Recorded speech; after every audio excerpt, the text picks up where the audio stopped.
13° episodio di News della settimana e non perdiamo tempo perché abbiamo tantissime cose di cui discutere oggi, visto che ormai stiamo entrando veramente nel vivo della stagione outdoor. Come al solito partiamo dai record perché c'è stato addirittura un record mondiale assoluto. Si tratta del record mondiale nel lancio del disco realizzato da Mykolas Alekna, lituano classe 2002, quindi ancora molto giovane soprattutto per la specialità dei lanci, che in una serie strepitosa di lanci sopra i 70 metri ha piazzato anche un incredibile 74,35. Si tratta di 27 cm in più rispetto a quanto fatto dal tedesco Schult ormai nel lontanissimo 1986, quindi Alekna ha battuto un record mondiale che era stato fatto 16 anni prima della sua nascita, che è qualcosa di fuori di testa se ci pensiamo un attimo. Comunque grande particolarità di questo record è il fatto che adesso la famiglia Alekna ha sia il primo sia il terzo uomo nella storia del disco, perché vabbè adesso Alekna Mykolas ha preso il record mondiale, ma suo papà Virgilius adesso è al terzo posto di sempre con un lancio da 73 metri e 38. In realtà inizialmente questo record era stato dato a 74 metri e 41, però dato che si tratta di un record mondiale poi la misura è stata presa nuovamente con la rotella metrica, che è una misura molto più precisa dei sensori, non che siano sbagliati i sensori, però ecco, sono stati sballati di 6 cm. Ed ecco perché magari nelle notizie potreste trovare a volte 74 e 41, che vuol dire che è stata una notizia data 12 secondi dopo aver realizzato questo risultato, e trovate anche la misura corretta, cioè il 74,35. Però non è l'unico record mondiale che è caduto questo weekend, perché la cinese Yan Zi, classe 2008 tra l'altro, ha realizzato il record mondiale under 20 nel giavellotto ed è riuscita a far atterrare l'attrezzo delle assolute a 64 metri e 28, quando lei è ancora praticamente al primo anno allieva, se fosse in Italia. Eppure si è presa il record mondiale under 20, visto che il precedente era 63 e 86. Pensate che addirittura adesso lei, che è nell'anno dei 16 anni, appare già alla 66esima posizione all time tra le assolute, quindi per forza di cose è un nome da tenere d'occhio per il futuro. Passiamo all'Italia perché ci sono state diverse migliori prestazioni italiane questo weekend. Una è stata realizzata da Mario Lambrughi, che nei 300 metri ostacoli all'Athletic Elite Meeting di Milano ha fermato il crono a 34 e 83, primo italiano nella storia sotto i 35 secondi, che va a migliorare una miglior prestazione italiana ferma dal 1996. Però su questo risultato vado molto veloce perché ho trovato un'intervista che gli ho fatto post gara proprio lì a Milano e magari vi lascio il link sia in descrizione sia nel primo commento. Un altro record arriva da Manuel Zanini, che tra gli under 20 si è preso la miglior prestazione italiana sui 1000 metri con 2 minuti 19 secondi e 79 centesimi, e va così ad aggiornare un record che era fermo dal 1974, cioè 50 anni durava questo record. Certamente i 1000 metri sono una specialità poco praticata, ma comunque possiamo vantare il fatto che Manuel Zanini adesso è al 45esimo posto delle liste mondiali all time tra gli under 20, dove il record mondiale è del sudanese Abubakar Kaki con 2 minuti 13 secondi e 93 centesimi, e comunque Manuel tra gli europei è comunque al 15esimo posto di sempre considerando gli under 20, dove altri grandi record arrivano dai cadetti, dove Alessia Succo ha migliorato il già suo primato italiano negli 80 metri fermando il cronometro a 9,46, cioè si tratta di 16 centesimi in meno rispetto a quanto aveva già fatto lei e anche Kelly Dualla l'anno scorso. In più questo risultato è stato fatto con un vento nullo perché c'era solo più 0,1 di vento a favore, e grande particolarità il fatto che nessuna atleta italiana di ogni categoria aveva mai corso più veloce, con vento regolare si intende, perché pensate che la miglior prestazione italiana assoluta appartiene da Iomide Folorusso, realizzata nel 2022 con 9,55. Certamente gli 80 metri gli assoluti non li fanno se non in rarissime occasioni, se non all'inizio della stagione, ma è comunque particolare il fatto che una cadetta è andata così veloce. Comunque Kelly Dualla, anche se ha perso il record negli 80 metri, si è presa quello dei 150, perché ha fermato il cronometro a un incredibile tempo di 17,21, polverizzando praticamente il vecchio primato italiano nei 150 cadette che apparteneva a Sofia Pizzato con 18,06, ma facendo anche un tempo inferiore all'attuale primato italiano under 20, e ricordiamoci che lei è comunque cadetta. Poi anche qui non approfondisco troppo il discorso perché prossimamente troverete sul canale l'intervista che ho fatto sia a lei sia al suo allenatore, quindi vi rimando a futuri video per approfondimenti. Infine l'ultimo record italiano cadetti a cadere questa settimana appartiene a Gabriele Belardi, che migliora il già suo record italiano, visto che nel salto con l'asta settimana scorsa aveva fatto 4,60 e adesso è già salito a 4,65, ricordandoci però che il record italiano ogni pedana tra i cadetti è 4,70, sempre fatto da Gabriele Belardi,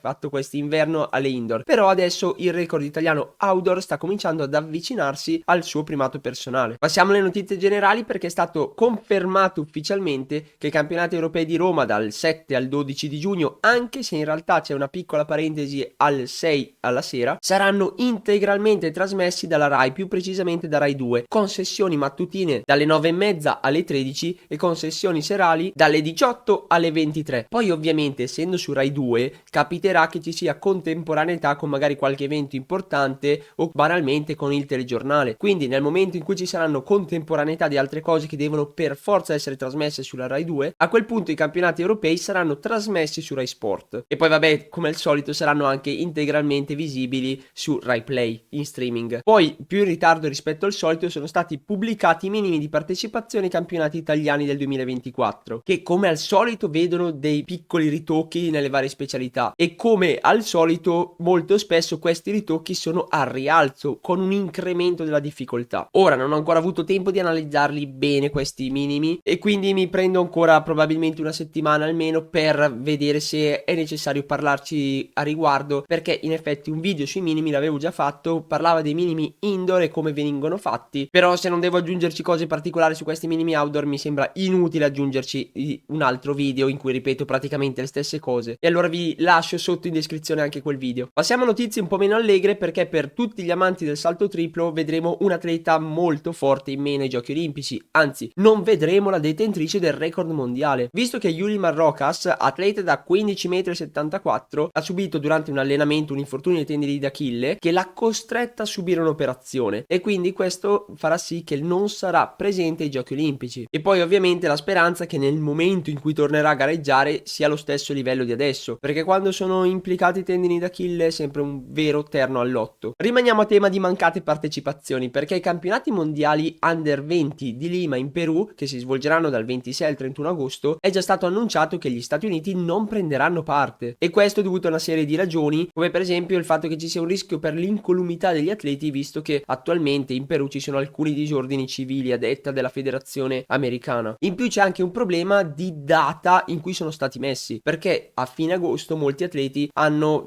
problemi con il college, con l'università, con le scuole superiori, ed è un periodo in cui non ci sono gare, perché terminata l'attività appunto delle superiori dei college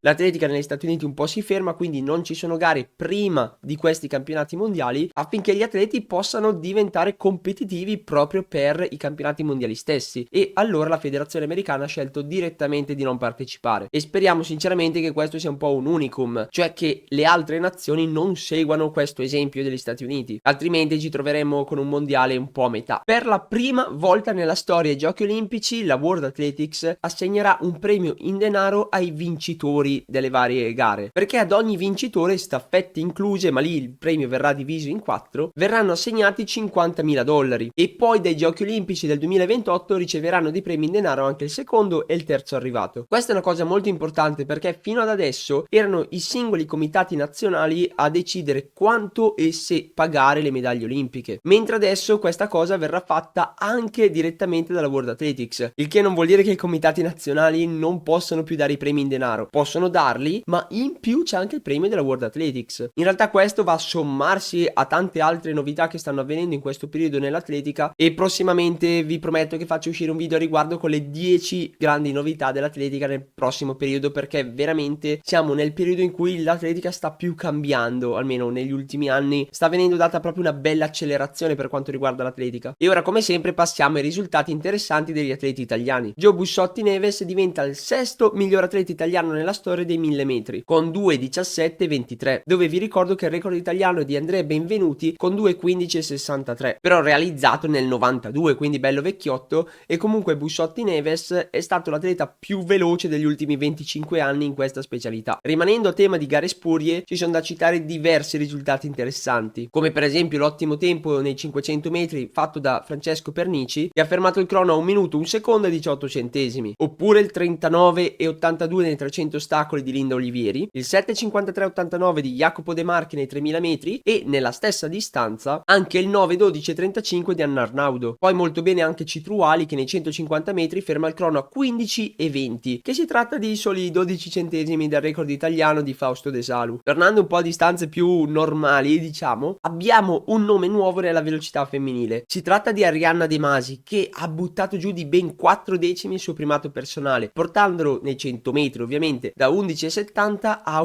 10,30, pochino aiutata dal vento con 0,7 di vento a favore, quindi neanche troppo. Ed è un risultato molto importante perché la colloca al nono posto di sempre tra le atlete italiane. Arianna De Masi, classe 99, in realtà non è che si sia distinta più di tanto in generale nell'atletica. Certo, ha diverse partecipazioni ai campionati italiani, qualcosa quest'inverno si cominciava a vedere visto che è scesa fino a 7,37 proprio in occasione dei campionati italiani assoluti, dove tra l'altro è arrivata settima, però adesso è totalmente esplosa, è arrivata in una nuova dimensione agonistica, quindi adesso ovviamente è un atleta da tenere d'occhio ed è chiamata prossimamente ad avvicinarsi di nuovo a questo tempo, proprio per confermarsi su questo enorme livello. Però ottimo così che abbiamo un'altra atleta molto veloce in Italia. Comunque sempre nei 100 metri veramente ottima prestazione anche dall'allieva Elisa Valensin, che chiude la gara in 11,68 facendola diventare la quinta migliore allieva di sempre. Sempre nei 100 molto bene anche Matteo Melluzzo, che arriva a 10,27 aiutato dal vento con più 1,8, però comunque si tratta di un risultato a soli 2 centesimi dal suo primato personale. E poi volando oltreoceano c'è stato l'esordio stagionale di Filippo Tortu nei 100 metri, che ferma il crono a 10,15 con più 1,7 di vento a favore. Anche considerando il fatto che è stato un po' aiutato dal vento, si tratta comunque di uno degli esordi migliori e più promettenti degli ultimi anni per Filippo. Quindi benissimo, perché è molto incoraggiante questa cosa sia in ottica staffetta, perché vi ricordo che tra un paio di settimane ci sono le World Relays dove ci giochiamo a livello d'Italia i posti per i giochi olimpici nelle staffette, sia poi nelle gare individuali di Filippo, dove il clou sarà come al solito i 200 metri. 200 metri in cui appunto dobbiamo segnalare due ottimi tempi. Uno è il 20,76 di Andrea Federici con più 1,9 di vento a favore, che fa subito capire che Andrea sia vicino al suo primato personale. E poi c'è stato anche un gran 21,40 dell'allievo Leo Domenis, il che lo fa collocare al 12° posto di sempre tra gli allievi in Italia. In questo weekend c'è stata anche un'altra esplosione agonistica, perché il classe 2003 Luca Sito nei 400 metri ha fermato il crono a 45,65. Si tratta del 16° migliore assoluto di tutti i tempi in Italia e si tratta anche già di un tempo a soli 44 centesimi del record italiano under 23 di Edoardo Scotti. E sempre nei 400 metri arriva anche l'ottimo stato di forma di Rebecca Borga, che ferma il crono a 52,25, a 3 decimi dal primato personale. Dal settore lancia arrivano sempre buone conferme da parte dello stato di forma dei nostri atleti, con una Daisy Osakwe che nel disco scaglia l'attrezzo a 60,57, una Emily Conte sempre più presente nel panorama nazionale con 56,56, sua seconda e miglior prestazione di carriera, e sempre nel disco Giovanni Faloci fa 58,42. Però dal settore giovanile arriva anche l'ottimo risultato di Pietro Villa, che con l'attrezzo degli allievi con i 700 grammi scaglia l'attrezzo a 71,42, facendolo diventare l'ottavo migliore under 18 nella storia, a meno di 4 metri dal record italiano di Frattini. Infine dall'estero arriva la notizia di Neka Crippa, che nella maratona ha chiuso in 2 ore 9 minuti e 41 secondi, quindi a circa poco più di 2 minuti dal primato personale. Chiusi i risultati italiani, che magari mi sono perso qualcosina e ve lo rimando su Instagram nel caso, passiamo ora ai risultati internazionali. Escluso ovviamente il record mondiale di Alekna, che è stato ovviamente la miglior prestazione realizzata a livello internazionale, si è tanto parlato di Jachus Sears, che probabilmente ho sbagliato a pronunciare, che si tratta di una ragazza classe 2001 che nei 100 metri ha fermato il crono a 10,77, aiutata certamente da un più 1,6 di vento a favore, però si tratta comunque di un vento regolare, e questo risultato fa sì che lei tolga quasi 2 decimi dal primato personale e la fa anche diventare la seconda miglior atleta collegiale della storia, dove il record dei college americani è 10,75 fatto da una certa Sha'Carri Richardson. E in realtà è molto inaspettato questo tempo, perché in inverno non aveva dato prova di grandi miglioramenti, anzi è stata all'incirca al livello dell'anno scorso, eppure adesso alla prima gara outdoor ha sparato un enorme tempo, quindi per forza di cose è da tenere assolutamente d'occhio nelle prossime uscite. Poi tocca passare di nuovo ai lanci, perché la cubana Yame Perez ha fatto qualcosa di incredibile nel disco, ovvero ha lanciato il disco a 73,09, il che la collocano al nono posto all time, dove il record è un pazzesco 76,80 metri,